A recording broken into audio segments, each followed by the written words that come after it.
I was in a pretty dark place, for the last few years. A typical day, I mean, like as far as like work or anything like that, like I was always working. Well, I was always making music, making records, rapping, producing. I think I was more so producing than anything, and I think that, one of the reasons for that, I think, was I just wanted to take a break and pull back from the spotlight.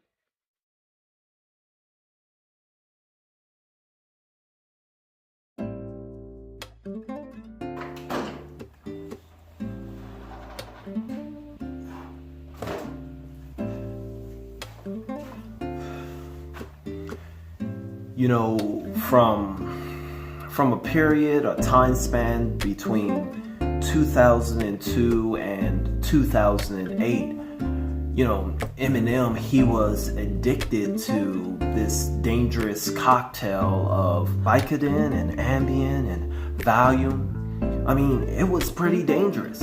But it's weird because it was during these times when he was so addicted on this massive and dangerous cocktail of, you can say, death and painkillers. Some people said that this is when he had released some of his most amazing music, some of his best work in the time of being high and almost on the brink of death.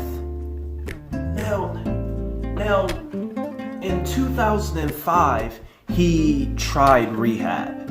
Now, the thing is that this first time that he tried rehab, because it got to a point when everyone seen that Eminem had a problem and that there's something that needs to be done.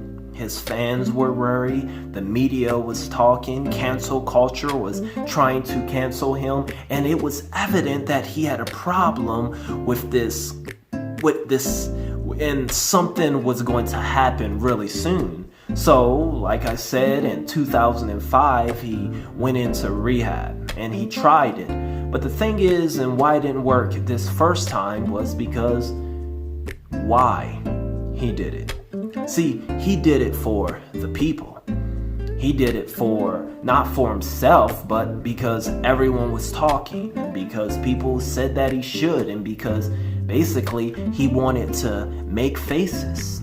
So when he went into rehab in 2005, it wasn't really sincere. It wasn't something that he wanted to do. I mean, he went in there and he was late at times. He didn't really follow the core principles, and he faulted the system and the people inside. And there was talks and reports of his arrogance and not wanting to do things and just his attitude. And it didn't work for him. Now, I'm not just saying this, but he spoke of these things and how he felt about the first time and himself. I may play that clip right now. When I came out of rehab, I was clean for, I think, 3 weeks total. Like, I only stayed in rehab for 2 weeks because when I went to rehab, it felt like everyone else was ready for me to go, but I wasn't ready myself. So I stayed for 2 weeks. I detoxed. I tried to work the program, and but everything they were saying, I kind of in the back of my mind, I knew man, once I get out of here, I'm going right back to what I was doing. You know what I mean? I kind of, there was like a little devil up in there telling me that that's what was going to happen. So then it gets to the point in the story where Proof dies. And this had a massive impact on Eminem. I mean, this wasn't the only D12 member to die during the 2000s and during this time, but Proof had died, and this impacted him greatly. So with all of this happening, and so with the mixture of depression and stress and the death of Proof, and then this, like I said, this cocktail of death that he was on in order to cope with the pain, he found himself accidentally overdosing in 2007. And it was then he decided to really get help and go back and rehab and try this again. But did you hear that? There's one key word that I said in there, and that was he. That's right. See, he was no longer doing it for the people. He wasn't doing it for you. He wasn't doing it for the fans or to make faces, but he knew that he had a problem, and this time he decided to go in. And that makes a whole lot of difference when you decide to do something and when you confront your own self and know that you have a problem, then things tend to work out so much more. I mean, sometimes the best person that can inspire you is yourself. He. So then he comes out of rehab and he's a change man. I mean, look at the range, man. He had a whole new game plan. I mean, he came out and after he came out of recovery this time, he came out with a album. And this particular album, it talked about, it kind of dealt with his addiction and his struggle to change. I mean, this was a massive album for him. And it was surprisingly to most positive. And not only that, but this particular album, after he came out, after being away for so long, this album, it sold over 700,000 copies. Wait, what? You're not impressed? Oh, 700,000 copies in the first week. So yeah, this was a massive recovery for him. I mean, you got to think about this, and that is what leads us where we're at today, because, it marks 12 years of being sober and off drugs for Eminem. Now, some may say, hey, I've done 20 or 25, or it doesn't matter. I mean, 12 years is so phenomenal because you got to think, rather it's 1 month or 1 year or 1 week, all of these, when it comes to addiction and habits and something that you love or something that your body thirsts for, and you having the self-control and the will to fight it for not 1 year or 1 month or 1 day, but for 12 years. I mean, I want you to think about your greatest habit or something that you truly love, whether it's to eat or to do or something or someone. Now think about not having them or it for 1 year, for 2 years, for not seeing them for 12 years, or being able to fight and not even contact. I mean, it's quite the feat. So, not everybody's happy.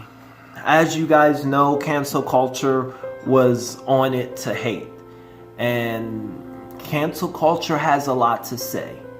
But this video ain't about them. It's about Eminem's accomplishments. It's about overcoming and being no longer the victim, but the victor. A champion, a hero to many, an inspiration. So we're not going to talk and not even care about what cancel culture has to say. Because today we celebrate someone who championed their addiction. And that's just what fans and people did all over Twitter.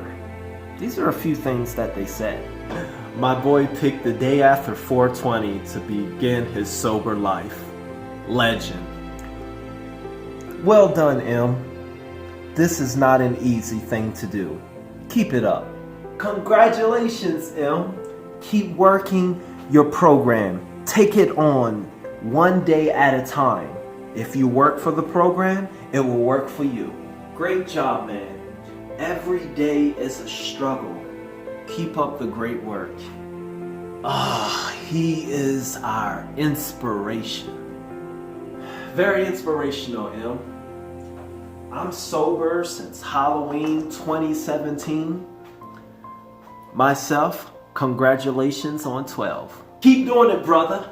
It's a struggle for me too. You know what? But I'm getting by like you. You are my man. To everyone that is going through this, just know that you're not alone. Don't give up. Eminem tried and he failed, but then he finally won. Quit playing with the scissors and cut the crap. I shouldn't have to put these lyrics in the rhyme for you to know it's a rap. Admirable example to follow. Great. And you will continue facing the cannon, winning and growing even more. You know, I'm 2 years today. I'm 2 years today. And it's my inspiration. Just gotta listen to going through and changes. I'm not afraid. Eminem is sober for 12 years. That's my fucking hero. And there were hundreds and hundreds more just like this. Cancel culture started their tag, but also, the Eminem fans and in response to that, they started their own tag. This one right here. Because they were saying, in honor of them, let's stream recovery. So now there is a streaming recovery party hashtag going around, and it's kind of trying to make its way to trending. Well, anyway, that is it there, guys. I just want to say, as always, KIP, keep it positive. It's going to be all right. And I will see you all in the very next video. Thanks for watching.